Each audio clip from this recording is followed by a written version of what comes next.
Glory to God. ക്രിസ്തുവിശുൽ നാമത്തിൽ വീണ്ടും എല്ലാവരെയും സ്നേഹവന്ദനം അറിയിക്കുന്നു. മാറ്റമില്ലാത്ത വചനമായി നിങ്ങളുടെ മുമ്പിൽ വീണ്ടും നിൽക്കുവാൻ സർവശക്തനായ ദൈവം ഒരുക്കിയ അവസരത്തെ ഓർത്ത് കർത്താവിൽ ആശ്രയിക്കുകയാണ്.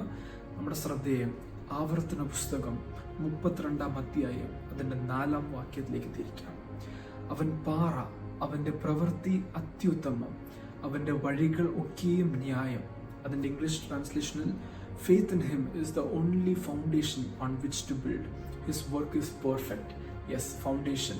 ഇനി ഞാൻ പറയാൻ പോകുന്ന സന്ദേശത്തിൻ്റെ ഏറ്റവും അതിപ്രധാന വാക്കാണ് ഫൗണ്ടേഷൻ, അടിസ്ഥാനം.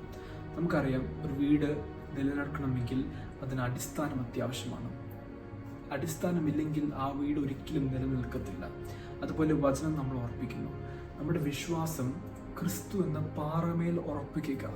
ഈ പാറമേൽ കാൽച്ചുവടുകൾ വയ്ക്കുന്നവൻ ഒരിക്കലും പ്രതിസന്ധി കണ്ട് തളരത്തില്ല. ഒരിക്കലും പ്രതികൂലങ്ങൾ കണ്ട് അവൻ പിന്മാറി പോകത്തില്ല.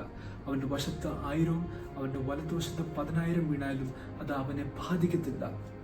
ഇത് കണ്ട് പലരും എതിർക്കും, പലരും ചോദിക്കും, എന്തുകൊണ്ടാണ് അവൻ്റെ ജീവിതത്തിൽ ഈ തളർച്ച ഉണ്ടാകാത്തത്? എന്തുകൊണ്ടാണ് അവൻ ഇന്നും നിലനിൽക്കുന്നത്? ഇതിൻ്റെയൊക്കെ ഉത്തരം ഒന്നേ ഉള്ളൂ. അവൻ കാൽച്ചുവടുകൾ വെച്ചിരിക്കുന്നത് ഏതോ മനുഷ്യനിലല്ല ആശ്രയിക്കുന്നത്, മറിച്ച് മാറ്റമില്ലാത്ത ഇന്നും നിലനിൽക്കുന്ന ഈ ഉറപ്പുള്ള പാറമേലാണ് അവൻ്റെ കാൽച്ചുവടുകൾ വെച്ചിരിക്കുന്നത്. അങ്ങനെയാണെങ്കിൽ ഈ ദിവസങ്ങളിൽ നമ്മുടെ ജീവിതം സമർപ്പിക്കാം. നമ്മുടെ വിശ്വാസം ഒന്നുകൂടെ ഈ ഉറപ്പുള്ള പാറമേൽ നമുക്ക് മാറ്റിവെക്കാം. ഹല്ലേലൂയ. അതുകൊണ്ട് മുന്നോട്ടുള്ള വാക്യങ്ങൾ: അവൻ വിശ്വസ്തതയുള്ള ദൈവം, വ്യാജമില്ലാത്തവൻ, നീതിയും നേരുമുള്ളവൻ തന്നെ. Yes, he is the God of truth and without iniquity, just and right is he. Yes, അവൻ സത്യദൈവം.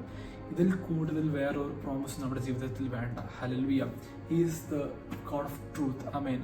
നമ്മുടെ ജീവിതത്തിൽ ഏതൊക്കെ പ്രതിസന്ധി ഉണ്ടോ, ഏതൊക്കെ വിഷയങ്ങൾക്ക് വേണ്ടിയാണോ നാം പ്രാർത്ഥിക്കുന്നത്, വിശ്വാസത്തോട് ഞാൻ പറയാം, ഈ പാറമേൽ എൻ്റെ വിശ്വാസമുണ്ടെങ്കിൽ തീർച്ചയായിട്ടും ഏത് പ്രതിസന്ധിയും കടക്കുവാനും ഏത് നിരാശയും നേരിടുവാനുള്ള ശക്തി ഈ വചനം നമുക്ക് തരും. ഈ ധൈര്യമാണ് നമ്മളെ മുന്നോട്ട് നയിക്കുന്നത്. ഈ ദിവസങ്ങളിൽ ദൈവം നമ്മളെ ആ ശക്തിയോടെ, ആ വിശ്വാസത്തോടെ നമ്മളെ മുന്നോട്ട് നയിക്കട്ടെ. ഞാൻ ഉറപ്പിച്ച പോലെ, build your faith in the foundation of Jesus Christ. Amen. God bless you.